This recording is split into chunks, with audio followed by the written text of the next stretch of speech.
ডাল তো আমরা অনেকেই অনেকভাবে খেয়ে থাকি, কিন্তু মসুরির ডাল দিয়ে পুঁইশাক পারফেক্টভাবে রান্না অনেকেই অনেকভাবে করতে পারেন না। সেই জন্য আজকে আমি পারফেক্টভাবে তৈরি করে দেখাবো পুঁইশাক দিয়ে মসুরির ডাল রান্না। এখানে আমি নিয়েছি বেশ কিছুটা পরিমাণে পুঁইশাক, আর পুঁইশাকগুলো আজকে কিন্তু বাজার থেকে একদম টাটকা ফ্রেশ শাক এনেছি। আমি এখন শাকগুলোকে বেছে নিব, আর নরম যে ডাঁটাগুলো আছে সেই ডাঁটাগুলো আমি নিব। এইরকম করে কিন্তু আমি বেশ কিছুটা শাক বেছে নিব আর ডাঁটা বেছে নিব। শাকগুলো কিন্তু একদম ফ্রেশ আর একদম টাটকা, হাত দিয়েই কিন্তু এই শাকগুলো বাছা হয়ে যায়। আমি এখানে নিয়েছি বেশ কিছুটা পরিমাণে মসুরির ডাল, পেঁয়াজ কুচি, রসুন কুচি, কাঁচামরিচ কুচি। শাকগুলো বেছে আমি ধুয়ে নিয়েছি। চলে যাব কড়াইতে। কড়াইতে দিয়েছি বেশ কিছুটা পরিমাণে সরিষার তেল। এখন দিয়েছি এই 2টা শুকনা লঙ্কা আর অল্প কিছু কালি জিরে। এখন আমি দিয়ে দিব অল্প পরিমাণে একটু রসুন কুচি, আর দিয়ে দিব একটু পেঁয়াজ কুচি। পেঁয়াজ আর রসুনটাকে কিন্তু আমি বেশ ভালো করে ভেজে নিব। পেঁয়াজ আর রসুনটা আমার ভাজা হয়ে গেছে। এখন আমি দিয়ে দিব 1 চামচ পরিমাণে আদা রসুন বাটা। 1 চামচ পরিমাণে দিয়েছি আমি মরিচের গুঁড়া, 1/2 চামচ হলুদের গুঁড়া, আর দিয়ে দিব আমি 1/2 চামচ ধনিয়ার গুঁড়া।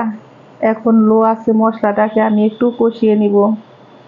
এখন দিয়ে দিব আমি অল্প পরিমাণে একটু জল। জলটা দিয়ে কিন্তু বেশ ভালো করে মশলাটাকে আমি কষিয়ে নিব, যাতে আমার আদা রসুনের কাঁচা গন্ধ না থাকে। মশলা থেকে আমার তেল উঠে এসেছে।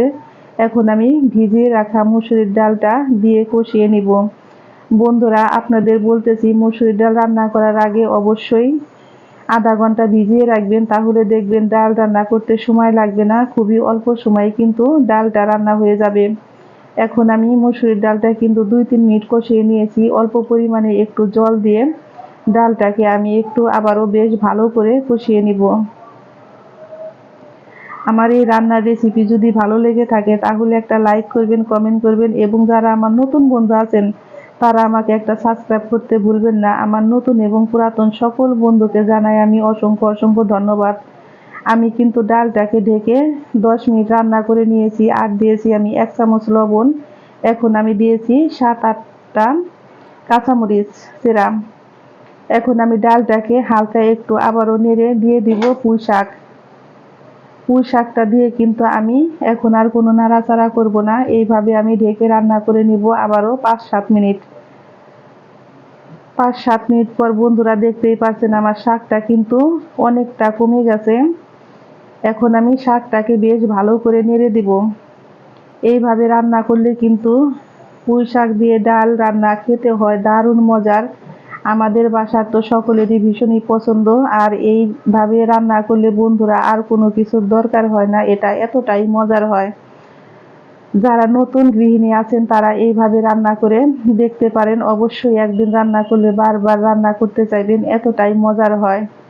আমার এতগুলো শাক কিন্তু একদম অল্প হয়ে গেছে। আমি কিন্তু এই ডাল রান্নাতে কোনো জল ব্যবহার করব না। শাক থেকে আমার যে জল উঠে এসেছে সেই জলেই কিন্তু আমার রান্নাটা একদম পারফেক্টভাবে হয়ে যাবে। আমি এইভাবে মিডিয়াম টু লো আঁচে শাকটাকে রান্না করে নিব আবারও 5-6 মিনিট। ডালটাকে কিন্তু একটু মাঝে মাঝে নেড়ে দিবেন যাতে নিচে লেগে না ধরে। আমার ডালটা কিন্তু প্রায় রান্না রেডি হয়ে গেছে, আর দেখতেই পাচ্ছেন যে কত সুন্দর কিন্তু শাকের কালারটা একদম সবুজই রয়েছে। এই শাকটা দেখতে যেমন সুন্দর, খেতেও হয় দারুণ মজার। চলে যাব আবার চুলায় কড়াই বসিয়ে দিয়েছি। এখন আমি দিয়েছি তেল। তেলের মধ্যে দিয়েছি একটা শুকনো লঙ্কা অর্ধেক করে, আর দিয়েছি আবারও আমি রসুন কুচি। এখন দিয়েছি বেশ কিছুটা পরিমাণে পেঁয়াজ কুচি। সমস্ত উপকরণ কিন্তু এখন আমি বেশ ভালো করে ভেজে নিব একটু লাল লাল করে। আপনারা যদি এই ফোড়নটা যদি না দিতে চান তাহলে না দিতে পারেন, কিন্তু এই ফোড়নটা দিলে ডালটা খেতে হয় আরো অসাধারণ মজার। আমার পুঁই শাক দিয়ে ডাল রান্না কিন্তু একদম কমপ্লিট হয়ে গেছে। এখন কিন্তু আমি চুলার আঁচটা বন্ধ করে দিয়ে নামিয়ে নিব। আর আমি লবণটাও দেখে নিয়েছি যে ঠিক আছে কিনা। হ্যাঁ, আমার লবণটা একদম পারফেক্টই আছে। বন্ধুরা, তৈরি হয়ে গেল আমার মুসুরির ডাল দিয়ে পুঁই শাক রান্না। এই রান্নাটা আপনাদের কাছে কেমন লেগেছে অবশ্যই কমেন্ট বক্সে আমাকে জানাবেন। সকলেই ভালো থাকবেন, সুস্থ থাকবেন। আমি আবারও ফিরবো নতুন নতুন কোনো রান্নার রেসিপি নিয়ে। সকলকে জানাই আমি অসংখ্য অসংখ্য ধন্যবাদ। তৈরি হয়ে গেল আমার পুঁই শাক দিয়ে মুসুরির ডাল রান্না। একদম পারফেক্ট ভাবে আমি তৈরি করে দেখালাম। বন্ধুরা, ভালো থাকবেন, সুস্থ থাকবেন।